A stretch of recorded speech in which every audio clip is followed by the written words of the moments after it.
And therefore, if you feel uncomfortable, if you feel there are votes you brought on board, as the rest of the speakers have said, exit the scene.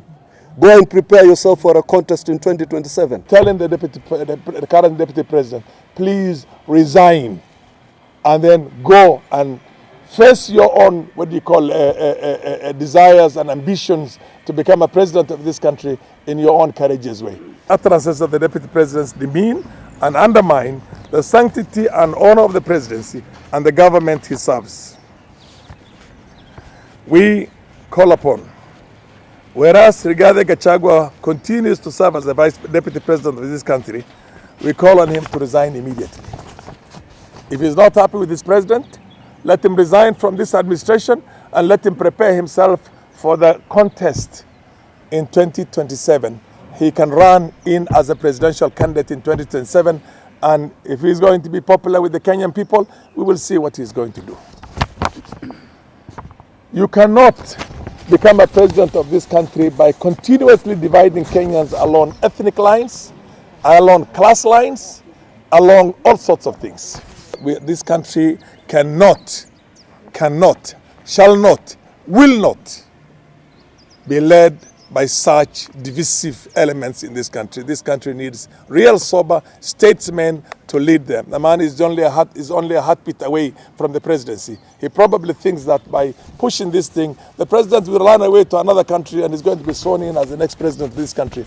That will never happen.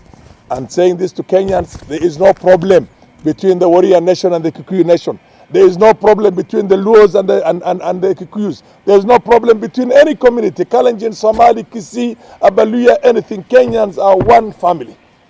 Politicians who are self-seeking will try and divide this country along ethnic lines, along regional lines. And we're telling the current deputy president, please resign and then go and face your own, desires and ambitions to become a president of this country in your own courageous way.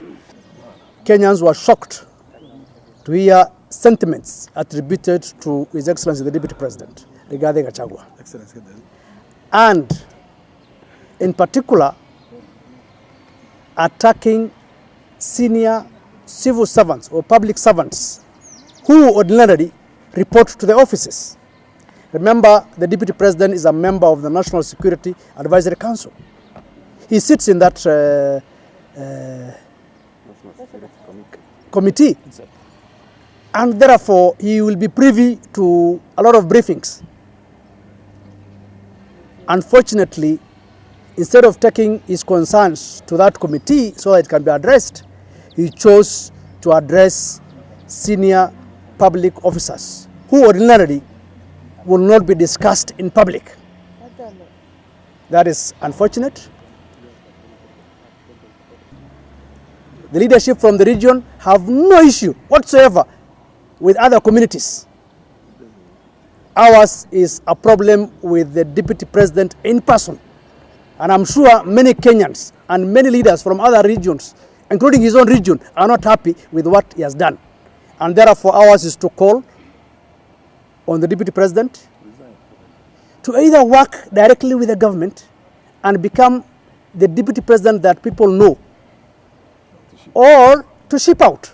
The security lapse that happened on Tuesday, if we are to blame, we blame all the departments of security, not one arm of security. You don't expect NIS to go on the road or to go Parliament and protect Parliament. But the way it has come out, that is personal attack to one individual. And I think this is a junior officer who can be reprimanded by the same Deputy President at his own time than going public, because that clearly brings down the government-sensitive department that should not have been discussed on the social media. You for one issue. You were selected, and I repeat it, you were selected. I was there when you were being selected. The decision to select you over Kindiki changed in a couple of hours, about 12 hours. It could have been Kindiki as Deputy President. It's in public domain. Not on competence. Yeah. So therefore, we're asking you, And you are now casting aspersions on the decisions of the president to select Nurdin Haji or to appoint Nurdin Haji as Director General of the NIS. Yet, the same president took it in his wisdom to appoint you or to select you as Deputy President. And therefore, if you feel uncomfortable, if you feel there are votes you brought on board, as the rest of the speakers have said, exit the scene.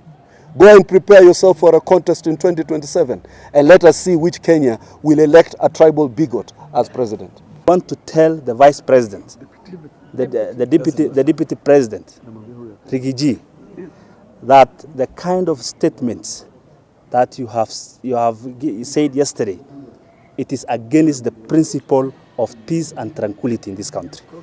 We have enjoyed peace and tranquility from inception of this government and unity, where our president has gone overboard and welcomed those who have voted for him and those who have not voted for him.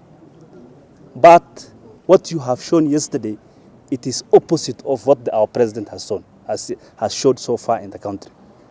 What you are telling you, we know where you come from, where you are, and where you are going. You are using a finance bill as a scapegoat. And your intention is to fight with our president, His Excellency William Ruto. We are telling you, we are watching you, and we are telling you before you fight His Excellency William Ruto, you will be the first one to exit this government. Who can give, utterances that can kill, that can really destroy this country. Utterances that bring down this country. As somebody of the level of a deputy president, attacking the NIS DG, Director of General of NIS. This is somebody who cannot, defend himself in public. This is a civil servant. Who is this person? Second in command. Who talks about a DG of NIS? That is destroying that country, our country. We cannot accept it. On my side, as a member of parliament coming from Nyanza, I want to ask His Excellency the Deputy President to please respect the Director General of Intelligence. Nurdin Haji was not given this position because of any other reason or any political reason. Nurdin Haji deserves that position, and he has always advised the President. And if there are issues between His Excellency the Deputy President and Nurdin Haji, I think the DP is aware of the channel that should be used to solve that problem. Nurdin Haji is a long-serving civil servant, and he's the immediate former DPP. I think as far as we are concerned, Nurdin is a civil servant, is a member of the executive, and if the presidency, whether His Excellency the President or His Excellency the Deputy President, wish to have any discussion with him, he's just a telephone call away. By actually putting his reputation on the line on national television, then I think the career of that gentleman has been injured unfairly. So as members of the Pastoralist Parliamentary Group, we are concerned, and we are telling the executive that if any member of the executive, they are not doing their duties, the law is very clear for them to be summoned, for them to be told, put in their resignation, but they cannot be condemned on national television.